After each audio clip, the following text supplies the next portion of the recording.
Sinampahan na ng patong-patong na reklamo ang babaeng miyembro umano ng New People's Army matapos siyang datna ng mga militar nang mangyari ang engkwentro sa pagitan ng tropa ng pamahalaan at armadong grupo sa San Jose Occidental, Mindoro noong Marso. Iba-ibang grupo rin ang nanawagan na palayain ang naaresto na isang magna cum laude sa isang sikat na paaralan sa Maynila. Narito ang aking report. Ng 68th Infantry Battalion at ng 203rd Infantry Battalion sa ilalim ng 2nd Infantry Division at pinakatangan na kasapit ng New People's Army. Isang malaking pagpapasinungaling para mapatibay ang mga gawa-gawang kaso. Pumukaw sa atensyon ng mga netizen ang video ni Ian na inilabas sa social media page ng Panday Sining matapos ang pagkakaaresto ni Charlize Sika Garzon na nagtapos bilang magna cum laude sa isang sikat na paaralan sa Metro Manila. Ayon sa video, nagtapos sa kursong Arts Management si Garzon na may alias umanong Kakay at itunuturing bilang isang artista ng bayan na piniling lumabas para alamin ang kalagayan ng pamumuhay ng mga indigenous people. Tanong naman ng ilang netizens sa video, para saan ang M16 na nakuha sa tabi ni Sika? Paano raw naging ilegal ang pagkakaaresto sa kanya gayong nasa encounter site ito ng datna ng mga tropa ng pamahalaan? Noong March 29 nang datnan si Sika matapos makaengkwentro ng 68th Infantry Battalion ng Philippine Army ang nasa 15 miyembro ng New People's Army habang nagsasagawa ng pursuit operations sa sitio Salafay, Barangay Monteclaro, San Jose Occidental, Mindoro.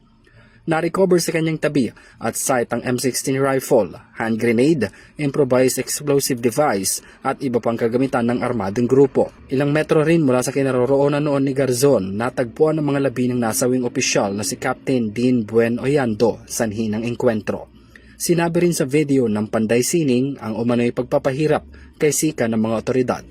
Pinagsisigawan at pinipilit na sumama sa kanila. Pagkatapos ng ilang araw, ay nakita at nakausap na mismo ng pamilya ni Sika at doon nakumpirma mismo ang mental at ang pisikal na pag-aabuso at pagpapahirap sa kanya sa loob mismo ng himpilan ng PNP Mindoro Municipal Police Station. Taliwas yan sa mga litrato na hawak ng mga otoridad. Sa ibinahaging larawan ng 2nd Infantry Jungle Fighter Division, makikita ang maaliwalas na mukha ni Garzon na dinala noon sa San Jose Municipal Police Station para sa atensyong medikal. So alam natin yun. Apo. No, but again, ang unang ulitin ko, ang unang ginawa natin ay pinadoktor siya. Pina-check kung ano yung condition niya at na-find out natin na ang dami niyang kakit ng labok at yung kanyang paa halos mapudpud na. No, halos mapudpud na sa kakalakad kasi na-enkwentro nga sila. Kasi mahirap talaga buhay ng NPA.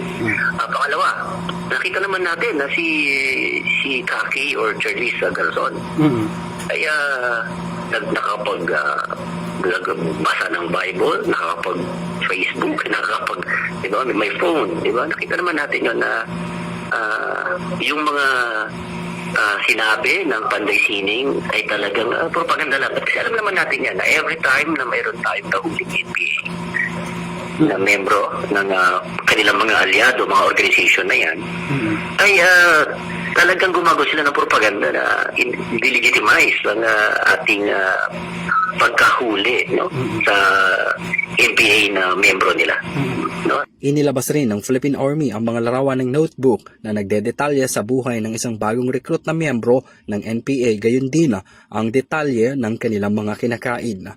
Na-recover ang mga ito sa pinangyarihan ng engkwentro na pinaniniwala ang pagmamay-ari ng isang bagong kasapi ng grupo na nakalagay rin ang mga katagang kailangan nating pataasin ang revolusyonaryong inisyatibo. Tama yun, kasi nakikita nga nila na talagang panaus na yung kanilang pinaglalaban. At konti-konti na lang yung kanilang mga nire-recruit. Kaya kailangan talaga nilang i-step up ang kanilang recruitment. And that's the reason why also na kung bakit andyan yung mga bagong recruit nila. Kasama din si Garzon. Si Charlize Garzon alias Kaki ay na-capture sa encounter site few meters away kung saan namatay si Captain Dean Oyando. Sa patuloy na pagkilos na iba-ibang grupo, ipinapanawagan nila na palayain na si Sika at ibasura ang umano'y gawa-gawang kaso. Sinampa na siya ng reklamong murder ng mga otoridad at 2 counts ng attempted homicide kaugnay sa pagkakasugat ng 2 sundalo nang mangyari ang engkwentro. Noong April 1, nagsagawa ng grupo ng mga kabataan sa San Jose Oximin para sa isang makabuluhang peace rally bilang panawagan para sa kapayapaan. Yun, sa mga kabataan natin, maging mapanuri. Tingnan natin ang mga organisasyon na sinasamahan natin. Alam natin kung sino sila. Kung sino mo maingay yun, sila na yun. Bakit sila masyadong maingay? At bakit nila patuloy na niloloko yung ating mga kabataan? Hindi lang sa mga kabataan, sa mga nanay. Tayo ang mga nagpapaaral, tayo ang may say kung sino yung mga barkada, sino yung mga grupong sinasama ng mga anak natin.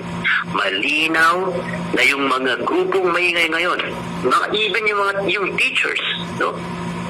Ay sila mismo ang nagre-recruit ng ating mga kabataan. Para sa Euro TV News, ako si Henry V. Nicolas, sumasaludo sa bawat Pilipino.